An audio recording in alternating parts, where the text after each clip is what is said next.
want to speed through this because we were joking that this is the class to fill up first. And I thought, usually when we do these chocolate extravaganzas, we try to like do chocolate sculptures and do things that maybe you would not be brave enough to try. And we had to laugh that the chocolate chip cookie was the class that everyone was so excited for. And I think for good reason, because who is still on the hunt for the perfect chocolate chip cookie recipe? Or are you seeing where yours weighs up to Martin? Is that what this is? Okay. I'm not on that hunt anymore. No. I found it. I know for many people in my life that we're always searching for that, right? Like you're like, oh, this one's a little bit more cake-like. I like this one a little bit more flat. Which chocolate are you using? Which type of sugar? Some use just granulated, some use brown sugar, some use a combination of both. And it's so fun to be able to explore those worlds of baking because that's what you get to do in your own kitchen and have fun with that. But when Martin, this is Martin, he said, let's just do the regular chocolate chip cookie, I was like, absolutely. Because Martin's brain, I don't know if you guys are familiar with, I compare you to Alton Brown all the time. I accept. Every time he comes, they said, this is like getting a lesson from Alton Brown. So if you're familiar with Alton Brown from the Food Network, he takes the scientific approach to food. He breaks things down and tells you why the ingredients in your food are doing what they're doing, why you add things at a certain temperature, and just kind of gives you the hows and whys, hopefully giving you the tools that you'll be able to then take it into all your other recipes and become the master bakers that you want to be. And so Martin joins us. We were introduced to him through ThermoWorks, which if you're not familiar, they're a thermometer company down here in Utah County, which if you know that he's a thermometer guy, he's going to take things very precise, and we're going to break it down to those little minuscule things that which truly make your chocolate chip cookies a little bit different. But we just love Martin. He brings some comedy into it, and we just have a good time in the kitchen every time he's here. So I will turn the time over to him, but Martin, we're so honored and privileged to have you with us, and I cannot wait to learn all about your cookie. Thank you, Heather. I'm so excited to be here. Can I get just a little bit more salt, by the way, like another quarter teaspoon? Thank you. Yes. All right, thanks. Hi, everybody. So a really good chocolate chip cookie is a really important part of any kitchen arsenal, right? Because like, if you want to whip something up, like cookies take all of 15 minutes to put together. These ones a little bit longer, actually. I said this is the fastest cookie recipe. It's not. This is actually kind of slow cookies, just a little bit. I shouldn't have said that, but anyways. It's really important to have a good chocolate chip cookie recipe. This chocolate chip cookie recipe is, for me, perfect. Now that like changes on what you want. If you're looking for like thin, crisp chocolate chip cookies, I'm sorry that you've come to this class, because I'm not going to teach you how to make those. These are kind of like chocolatey boulders, and they stand up, and they pay attention to what's going on, and they fight back with chocolatiness. And because if that's not happening, then you know what are you doing? So we're going to just start in on it. Thank you so much. Obviously, we're going to start with creaming our butter, right? On your recipe, it says this, but I'm going to say it too. This makes a really big batch of cookies. For the size cookies that we're doing, we got 5 or 6.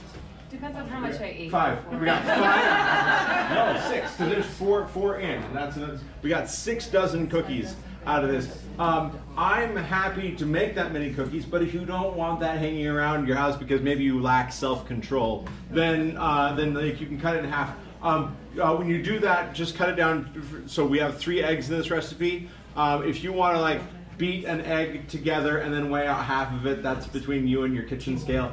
I always just use an egg and a yolk, and that's in the recipe, no problem. So this does make, it is a large batch of cookies, and it's going to be fun to do. So we're just going to start by, of course, creaming the butter and the sugar together. So I use white sugar and brown sugar. White sugar just like gives you plenty of sweet, acts as a nice abrasive in the butter. We'll talk about in a second. Brown sugar gives you that lovely butterscotchy, like warm flavor. Use both. It's fantastic. So we're going to get that in there. And that in there. And now here's the thing. We're going to start creaming this. Oh, that's. I got no power. Do we just need to turn on? I got power. Okay. So these cream together for, get this, a full 10 minutes. And that matters. In this case, that time is part of the recipe. That time you put in is one of the ingredients. If you don't put enough time in, just like with a roast, it's going to taste funny. But this time is spelled with an I. So we're going to let that go. And what we're looking for here is structure and is air. So these cookies have a little bit of baking soda in them, and that's going to react with the natural acids in the eggs and the sugar and stuff like that. Like a lot of biological things have a little bit of acidity to them. So we're going to get going on that. So we're going to get a little bit of leavening from the baking soda in there. But more than that, we're going to be leavened by air itself. And we're going to get that air by whipping together this butter and sugar. I'm going to turn that up. So we're going to start, low, so we're not throwing stuff around. Be sure to always scrape your bowl. Don't let anybody tell you you don't need to scrape your bowl. You need to scrape your bowl. There we go. All right, there we go. If your butter doesn't end up looking like a weird impressionist version of like a fluffy little duckling, then it's not done. You need it like super fluffy and super light colored.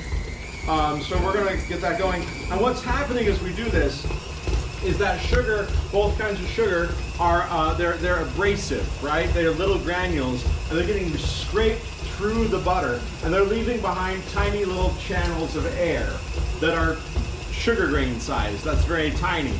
As we do this more and more and more, and we fill this butter up with more and more air, what we end up with when we put these into the oven is tiny little steam chambers.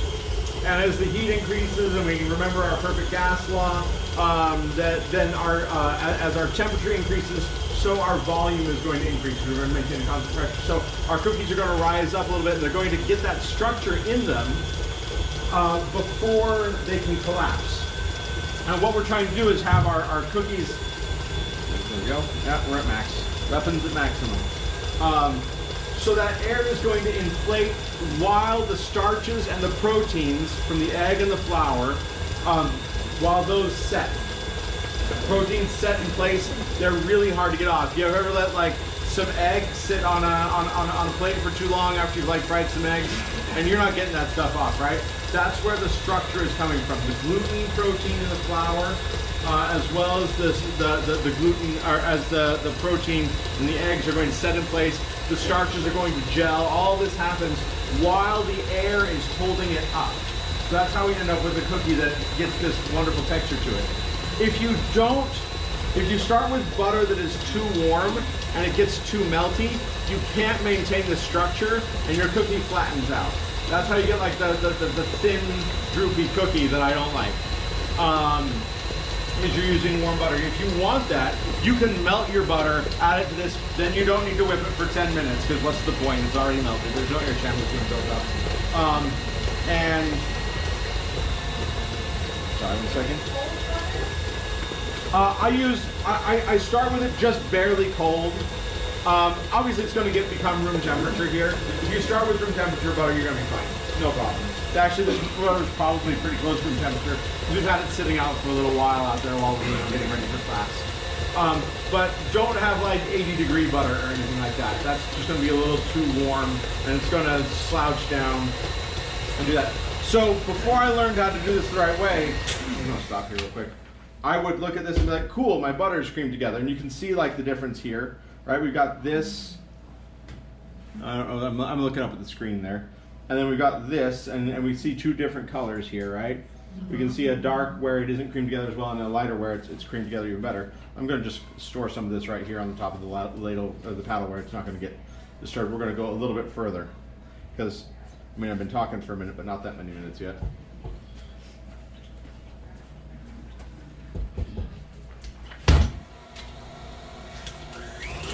Keep going. Let's talk just really briefly about ingredients while this keeps going. Obviously, we're using all-purpose flour. Bread flour is going to give us a really chewy cookie in a bad way, right? We don't want gluten development in our cookies. That's not what we're going for. We do want the proteins are going to be there. There's going to be some gluten, obviously, but we don't want like extensible, elastic dough. That's nobody's idea of a good time when it comes to chocolate chip cookie. Cake dough is just a little bit too fine. It's too soft. It's too fall aparty. It doesn't have enough structure. So all-purpose flour really is a great way to go on this. Thank you so much. So we're using all-purpose flour. Eggs are giving us protein as well as moisture. That's where almost all of the liquid is coming from, except for the natural moisture that's found in the brown sugar. That is actually part of what's important in the recipe for getting a moist cookie, is that brown sugar. And the more brown sugar you put into a cookie, the moister that cookie is going to be. That's doing exactly what it's supposed to do. Once we have the sugar really properly whipped in there, and this is nice and fluffy and doing everything it needs to, we're going to add the eggs and the vanilla, and we're going to beat that for a full 3 more minutes. And like, if you don't do these things, they will not turn out the right way. How are we doing there? Yeah. I don't know how far they've come. I'm not sure when she started timing them. She did start timing them. She set a 12-minute timer, so you can ask her how far her timer is. If it's at 5 or 6, then by all means rotate them. I don't usually bake my cookies 2 sheets in an oven at a time because I find the results are often uneven. But we're trying to get all of you cookies that are fresh baked, so we're doing our best to do that. So yes, there will be cookies. What's that? I'm at high altitude. So is there anything at the beginning of this process that might need to change other than what I'm doing like the left and right on? I might add a tiny bit more flour if you're really high altitude. I mean, this is the recipe that I make here at this elevation, and it comes out just great. So I mean, I wouldn't. But no, it should be okay. Sorry, it's on. Somebody made a chocolate chip cookie. It was really big, and they said they added cornstarch. What do you think about that? Or have you tried it? I haven't tried it. Just knowing how cornstarch acts in things, I think that will give you. That's probably supposed to lend tenderness to it. It might also be supposed to be keeping the cookie from drying out, because starch holds onto moisture really well for a long time. But that could be there to just make it more tender. Like for instance, my shortbread cookie recipe uses powdered sugar, which has cornstarch in it, and you get like this really crumbly texture. And what you have there is you have an ingredient that is getting in the way of gluten bonds forming, right? So you've got flour, then you've got all these flour particles that are next to each other, and they can link up all they want. By interspersing that with like 1 starch for every 5 flour molecules, you get 1/5 less gluten bonding that happens, right? So that could be there to make a more tender cookie. I couldn't say 100% for sure. Okay, so I just want to see. Look at how fluffy this is. See, like we're really getting there. And even right here, we can see a difference. I can pick this up, and can you see 2 colors on that spoon? Right? No? Yeah. From up close, you sure can. Let me just tell you. This one's darker. This one's lighter. This one has been pushed up the side of the bowl and is less fluffy. So I'm going to mix that in, and we're going to give this just a little bit more time, and we'll get the eggs in there. Down we go. One of my favorite bits. You could just feed me sugar whipped together with butter and I'd be okay. I'd probably be this size though, so I mean, no harm done there. All right, I'm going to go ahead and add our eggs and vanilla to that. Turn that down a little bit. Was this 3 whole eggs or 3? 3 whole eggs. 3 whites. 3 whole eggs. This is 3 whole eggs. This is just 3 eggs. If you cut it in half, do an egg and a yolk. A whole egg and a yolk. Vanilla paste, whatever you got. If you home make your vanilla, more power to you. That's great. I'm starting a bottle of that today. 3 eggs go in. I don't do them one at a time. I just get them in there. What size of your eggs do you compare? What size of eggs? I generally just use large eggs. Rose Levy Berenbaum would make me weigh my eggs, and she'd be right. But she's not in my kitchen very often, and so we're not gonna, yeah. Okay. Having a good silicone spatula on hand is always nice.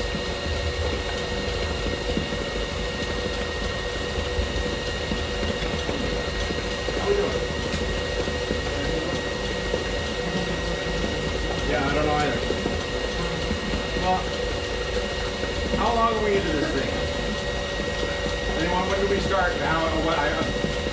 I've been running without time. About what? Oh, those should probably be about done then. Here, there's one way we can check. Oh, okay.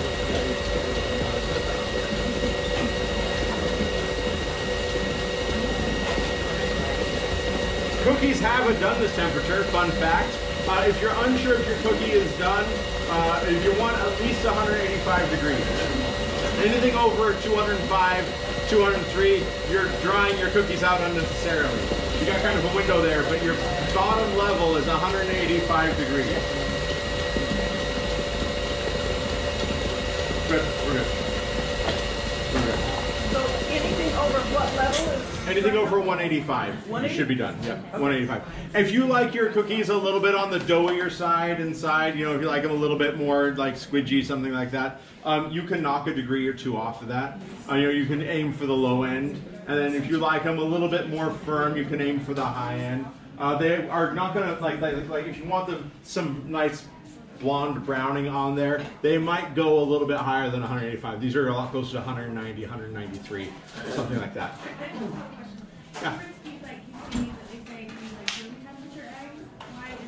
Room temperature eggs are going to incorporate better in things. The proteins are more easy, ready to like relax and chill out. You put a cold egg into things, you're going to have to warm it up with friction before it starts to really get into it. So that's a good question. Room temperature butter is generally what I want. Do I want my butter? Sorry? Oh, eggs and butter. Eggs and butter. I want 68 to 72 degrees on both of them. Now, to be fair, a lot of the time when I decide I want cookies, I decide I want cookies now, and it's just kind of like a manic rush for cookies, right? And so like I'm grabbing butter out of the fridge, I'm unwrapping butter cubes out of the fridge while I'm like measuring ingredients out, right? So like ideally we're going to plan ahead and we're going to make some cookies in like 20 minutes or something, right? Right? Okay, so like fine, good for you. You know how to rule your life. Some of us are making cookies right now at 11 o'clock because that's what we want. And by that same token, by the way, all cookie doughs, sorry, I should be working on this. All cookie doughs are going to be better if you refrigerate them overnight before you cook them. But like, I've never been able to do that because if there's cookie dough there,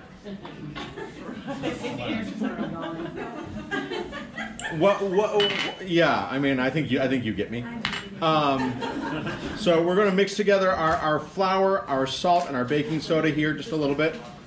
We don't need to be super thorough about that. I'm going to add a little bit of extra salt here because we didn't have any kosher salt today, and that's okay. That might be a little bit much.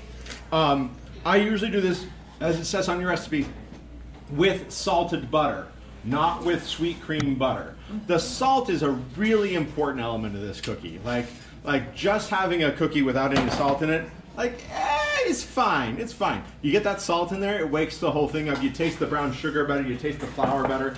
Everything is better with the salt in it. So I'm just adding a little bit of extra salt to make up for the unsalted butter that we had. Okay, now we're going to add this. I'm probably going to add this in 2 additions because this mixer is barely going to fit it. So the measurement for the salt, that's kosher salt? Yes. The original recipe for this, that measurement is for plain table salt. I use that same measurement with Morton's kosher salt. It ends up a little bit saltier, and I like the way that you get the little, sometimes you like find a large crystal of it and you get that little hit of salt, and that is really, really nice. So that will work for plain table salt, which I don't even own, and because I'm fancy. And it will also work for kosher salt. Okay. All right, here we go. Yeah, I'm just going to stir that in. you put all that in one? I put it in it twice. I did it in 2. I generally do it in 1, but I like this. These cookies are barely going to fit in this stand mixer in full batch mode, right? That's another reason why I often make a half batch. I lack control and I lack a gigantic mixer. So there we go. Okay. We just want to get that barely combined. We just want to get the flour mixed in. And we are, once again, going to scrape down our bowl. I wondered how that was going to all fit in there. Poorly. Exactly. The answer is poorly. Mine's that size, and I'm like, oh boy. Yeah, you might want to do a half batch. So back when I was a chef, we actually served these this exact recipe as a dessert for 1 season on our menu, and that was we'd cook them in a little cast iron crock, put a scoop of ice cream on them. Way better than, he's not here anymore, is he? No, anything that Cisco's gonna give you. Okay, and now we come to 24 ounces of chocolate chips. Yes. All right, yeah. Well, okay, so this might be a weird question, but sometimes I just like to use the chocolate chip base for splurging on. If you just want to, like, if you just make this as cookies, that's going to be delicious. I got no problem with If I wanted to that. do like white chocolate chips and Yeah. Do it. Keep your walnuts out of my cookies. All right. I got 2 places for walnuts in the kitchen. One of them's in baklava, the other one's the garbage can. But that's okay. Personal bias. Okay. 24 ounces of chocolate chip cookies. Also, keep your walnuts out of my cookies. Keep your milk chocolate chips out of my cookies too. Okay. All right. Like I'm not going to list any gigantic Utah companies here or something that make gigantic cookies. But like, everybody knows that cookie could be better if you just put, right? Like, and everyone's told that and no one's listening, and so I don't care. I just like. We'll do it at home. It'll be okay. All right, I'm just gonna throw those all on there.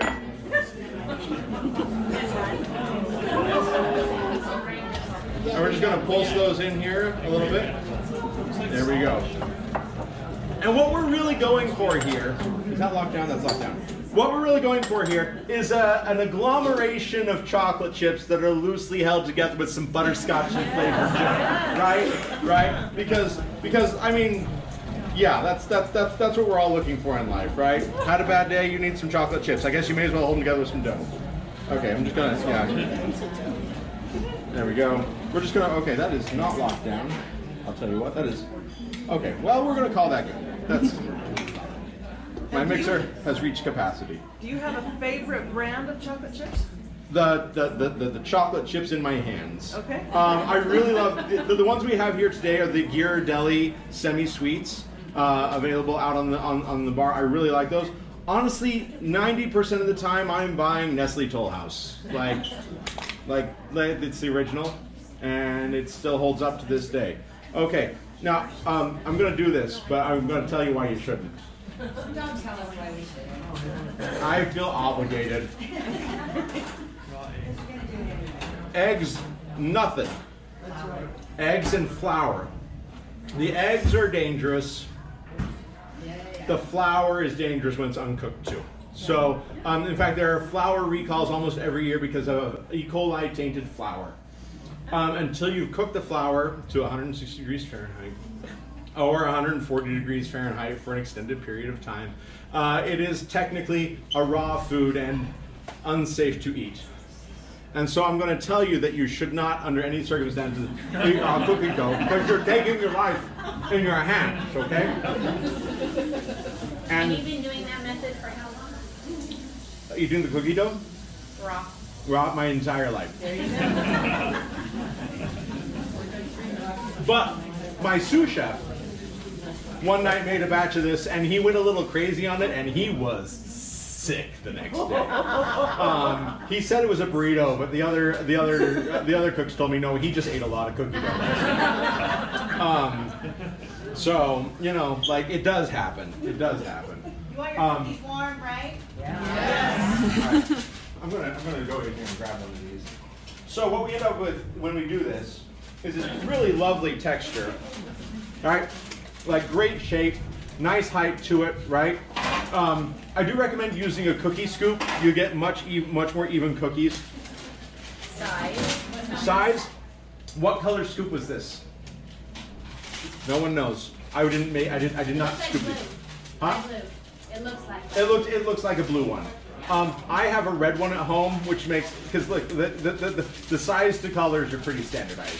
So you get a red one, you get big old cookies. You get the blue one, you get actual human-sized cookies. Which is why I'm taking a blue one home with me today, because I eat too many. But look at this. Look, we've got it's soft. It's beautiful. We got chocolate chips just coming out of everywhere here. Over that way more. Oh yeah, Here we go. See, it's just beautiful. You can feel the butteriness in here.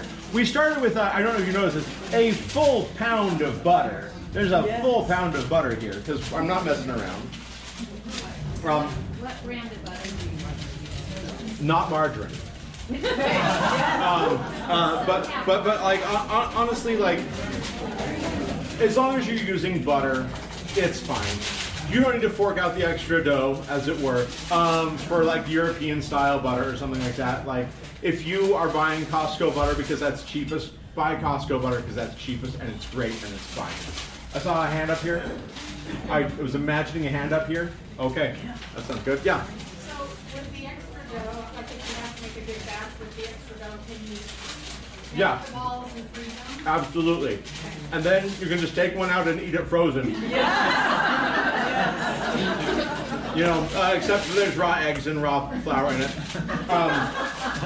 But I mean, like when I do that, like 4 cookies end up getting baked. Let's be real. And yeah. I've seen some recipes called for baking soda and baking powder. I don't like baking powder in too. Okay, so what's the if you put baking powder in there, you're going to get more leavening than you want. You're going to end up with a puffy cookie that has a much more cake-like texture. And I am always upset when I get one of those cookies because I'm expecting a cookie and I get a disc of chocolate chip cake. There's nothing wrong with chocolate chip cake, right? Put some chocolate chips in my cake, happy boy. But if you give me a cookie and it's actually a cake in disguise, I'm not a happy boy anymore, right? So I keep the baking powder out because the baking powder has it's got your acid and your base, and when they combine in heat of the oven, they release carbon dioxide gas and they puff up a lot more, and you end up with that cake-like texture. And I'm not for that. I want something that is like barely not dense. Like, right, I only want the air leavening. That's all the leavening I want here. These are so buttery. This was a size 40 scoop. Size 40 scoop. So 1/40th of a quart.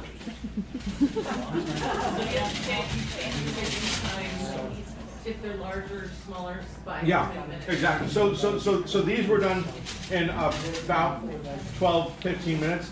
Okay. The red scoop takes 17, 18 minutes. Just still to 185. Still to 185, that's correct.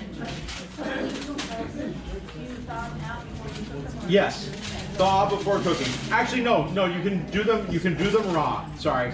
You can do them from frozen, stick them on the tray. You're just going to give them another like 4, 5, 6 minutes, something like that. What's that? Put them in frozen. Yeah, you can put them on the tray and stick them right in there. There we go. And you cook those for how long? The frozen ones, add about 5 minutes. Would you suggest just baking one tray at a time? I do suggest baking one tray at a time, yes.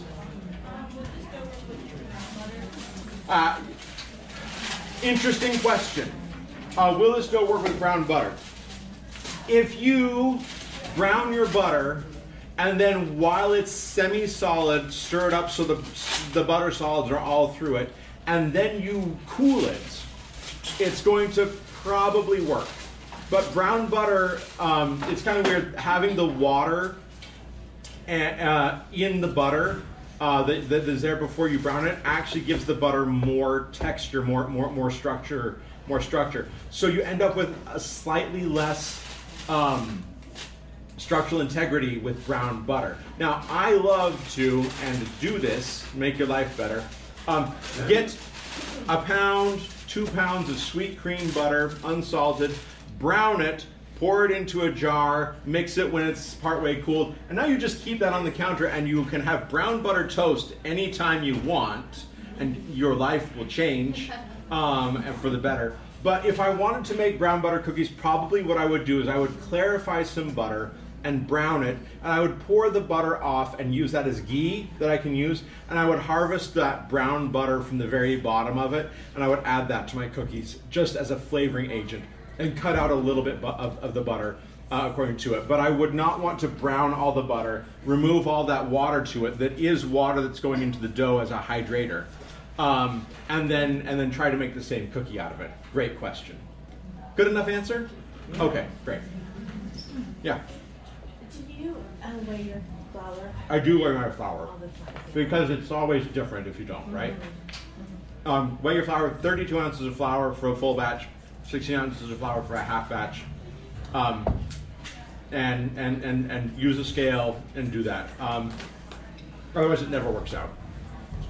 Works out one in every 5 times. So do you sift it? No. Just ladle it, Yeah, scoop it into your scale bowl or whatever, you know. If you want to sift it, it's fine, but it's getting mixed up. Really, people were sifting. There are a couple applications where sifting flour is really important, but honestly, the sifting of flour comes down to us from our grandparents, mostly from times when flour was of a slightly less quality than it is now. There's more likely to be bug parts in it, there's more likely to be grains in it, stones, things like that. So you're actually sifting it to remove impurities in many cases. That is generally not the case here with us now today. Don't make whole wheat flour cookies. We're not eating these to be healthy, okay? Like, eat something else healthy. And then have a cookie. Now you mentioned there was a temperature where it starts drying out the cookies.